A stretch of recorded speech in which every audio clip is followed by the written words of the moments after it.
চলচ্চিত্রে অভিষেক হয়েছিল মাত্র ১৩ বছর বয়সে। সেই সময় দর্শকদের মনে জায়গা করে নিয়েছিলেন তিনি। এরপর অভিনয় করেছিলেন শতাধিক সিনেমায়, পাশাপাশি আত্মপ্রকাশ করেছিলেন নির্মাতা হিসেবেও। রাজনৈতিক অঙ্গনে ছিল পদচারণা, হয়েছিলেন সংসদ সদস্য। বলছি মিষ্টি মেয়ে খ্যাত চিত্রনায়ক কবরীর কথা।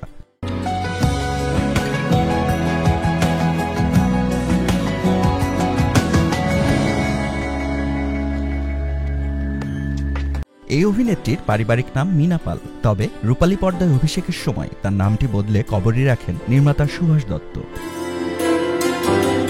এই বিষয়ে আত্মজৈবনিক গ্রন্থ স্মৃতিটুকু থাকে কবরী লিখেছেন, রূপালী পর্দায় নায়িকা কবরী নামই হয়ে গেল আমার জীবনের নতুন পরিচয়। আমিও ধীরে ধীরে মিনার খোলস পাল্টে কবরীর মোড়কে বন্দী হয়ে গেলাম।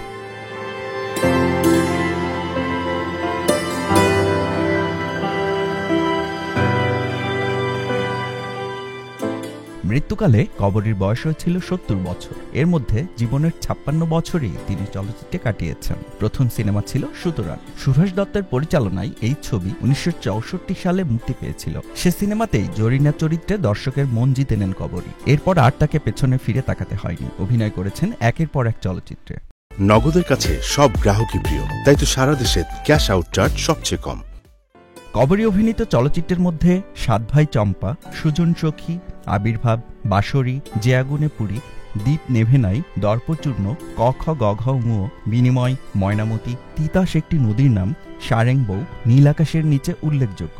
এসব চলচ্চিত্রে দর্শকের মনের মতো রঙে নিজেকে প্রকাশ করেছিলেন তিনি। মাসুদ রানা চলচ্চিত্রে একটি গানে যেমন শোনা গিয়েছিল তার কণ্ঠ, মনেরও রঙে রাঙাবো, বনেরও ঘুম ভাঙাবো। রূপালী পর্দায় কবরী নিজেই ছিলেন ঠিক তাই।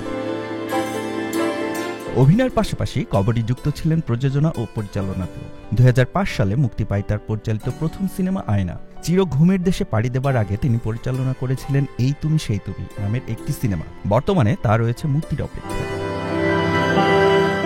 ৭১-এর মুক্তিযুদ্ধের সময়ও জনমত গঠনে ভূমিকা রেখেছিলেন কবরী। যুদ্ধ শুরু হলে পরিবারের সঙ্গে ঢাকা থেকে গ্রামের বাড়িতে চলে যান তিনি। পরে সেখান থেকে ফিরে পাড়ি দেন ভারতে। দেশ স্বাধীন হওয়ার পর দেশে ফিরে আসেন কবরী। ব্যস্ত হয়ে ওঠেন চলচ্চিত্রে। ক্যারিয়ারে রাজ্জাক, ফারুক, সোহেল রানা, উজ্জ্বল, জাফর ইকবাল ও বুলবুল আহমেদের মতো অভিনেতাদের সঙ্গে জুটি বেঁধেছেন তিনি। তবে সবচেয়ে জনপ্রিয়তা পেয়েছিল রাজ্জাক কবরী জুটি। দর্শকরা ভালোবেসে অভিনেত্রীকে দিয়েছিলেন মিষ্টি মেয়ে উপাধি।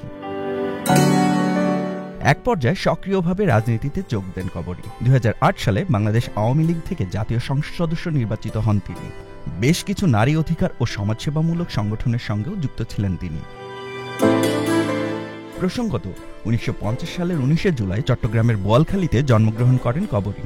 বাবা শ্রীকৃষ্ণ দাস পাল এবং মা লাবণ্য প্রভা পাল। ছোটবেলায় নৃত্যশিল্পী হিসেবে নাম করেন কবরী। তারপর টেলিভিশন এবং সবশেষে পা রাখেন চলচ্চিত্রে। ব্যক্তিজীবনে কবরী বিয়ে করেন চিত্ত চৌধুরীকে। তারপর বিবাহ বিচ্ছেদ হলে ১৯৭৮ সালে তিনি বিয়ে করেন সফিউদ্দিন সরোয়ারকে। ২০০৮ সালে এই দম্পতির বিচ্ছেদ হয়ে যায়। কবরী ছিলেন ৫ সন্তানের জননী।